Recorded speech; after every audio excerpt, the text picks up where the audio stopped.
আওয়ামী লীগের প্রসঙ্গটা আনলেন যে জামায়াতের আমির কি বলেছেন, ক্ষমা করে দেওয়ার কথা, আব্দুল আওয়াল মিন্টু কি বলেছেন, কিন্তু আপনাদের ছাত্র প্রতিনিধি তো সরকারে আছে, সরকার আওয়ামী লীগকে নিয়ে কোনো পদক্ষেপ কেন নিল না তাহলে? সরকারের জায়গা থেকে এখন পর্যন্ত যেটা দেখেছি, আমরা দাবি জানিয়েছিলাম সন্ত্রাসী সংগঠন ছাত্রলীগকে নিষিদ্ধ করার দাবি জানিয়েছি, সেটা পরবর্তীতে নিষিদ্ধ করা হয়েছে।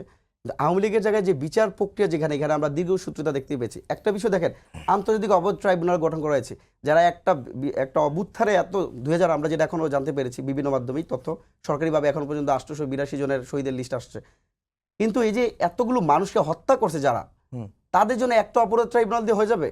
যদি আমরা বিচারের যে দীর্ঘসূত্রিটা এখান থেকে রোধ করতে চাইতাম, তাহলে মিনিমাম সরকার জায়গা থেকে 20টা ট্রাইব্যুনাল গঠন করা দরকার ছিল। তাহলে আমরা মানে একটা কথা যেটা একটা জায়গাতে আরো বেশি করা করলে এই বিচারে যে দীর্ঘসূত্রিটা সেটা কমানো যেত। সেই জায়গাতে সরকারের দেখেন, এই যে অন্তর্বর্তীকালীন সরকার, প্রত্যেকটা গভর্নমেন্ট যেখানে বিএনপি ছিল, বিএনপির বিশাল একটা ফিল্ডের একটা স্ট্রাইকিং ফোর্স ছিল, ছাত্র দল, যুব দল বা অনেক রাজনৈতিক দল ছিল, আওয়ামী লীগের সেটা ছিল। এই গভর্নমেন্টের কি সেই মানে ইন্ডিভিজুয়াল কোনো শক্তি আছে যারা তাদেরকে প্রত্যেকটা কাজে লাগাবে?